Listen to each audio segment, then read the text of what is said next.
Okay guys, today is about the different paths that we take. So the story today is just again to show you what the reasoning behind those things that happen in life and why they do happen. So as I said in the last episode, my mother was a very heavy drug user, and there came a point where you couldn't put your bag down for 5 minutes because she would steal it. There came a time where I had to leave home at 15 because she was so irate at one point that she actually nearly broke my nose. And then I moved in with my grandmother, and for a few years then I did see my mum, but then it just got too bad, and there was actually an 11-year break where I did not see her.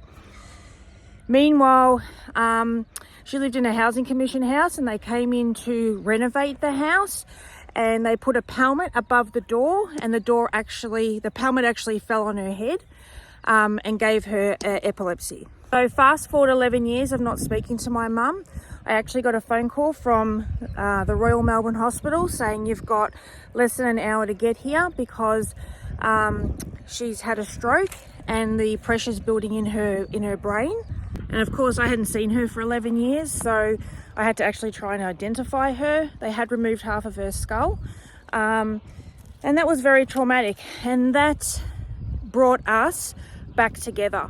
And I guess that's why when I say every life decision is a path and you're trying to work out, okay, so what did that have to do with anything? How did I learn from that? One thing I did realize was it wasn't about me learning from that. That was my mother's path. And everyone that comes to this earth, every soul that comes, has a mission, a purpose, and something they've agreed to prior to coming here. And so while it was really, really hard not speaking to her for that amount of time, my path and journey was to keep myself protected. And my mother's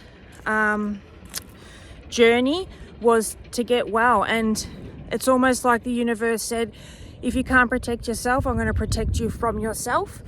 And that's hence why I feel like that accident happened. Now she is in a nursing home. She was paralyzed from the neck down. After about 10 years, she is now able to pull herself up and, sort of move herself from a bed to a walker, which is amazing.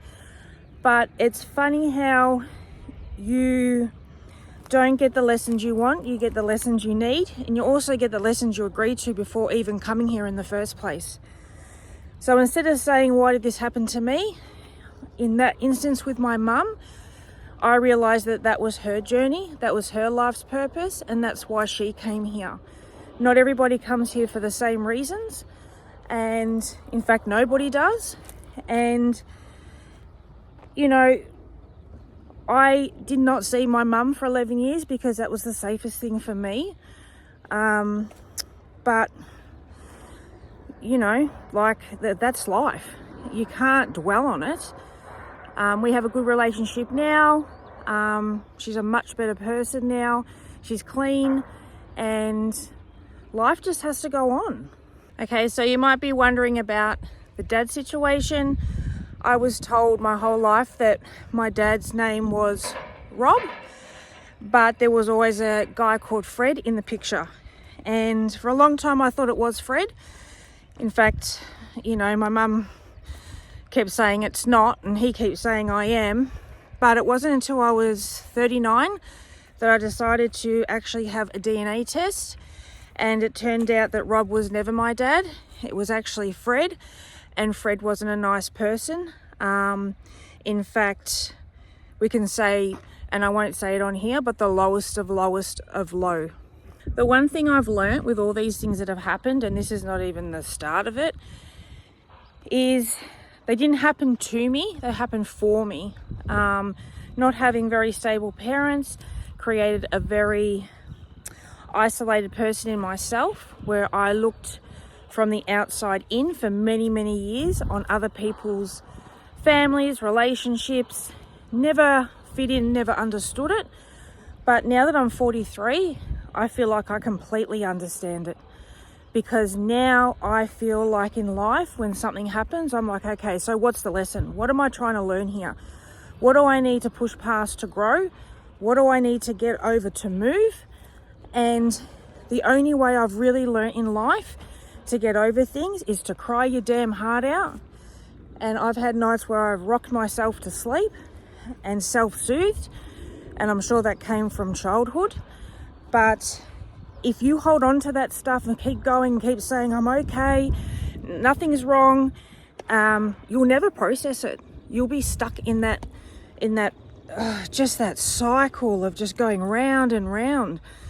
So I guess what I can say is that everything that happens to you happens for a reason. I know everyone keeps hearing that, but if you really dig deep in all the big things that have happened in your life, I think you'll find that there was a reason behind all of them, and a reason for you to grow, and a reason for you to change and make your life better.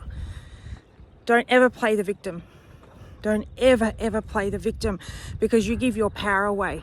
And that's the last thing you want to do, is give your power away, because then you're never going to have any strength to get through it, or you'll seclude yourself and you won't change.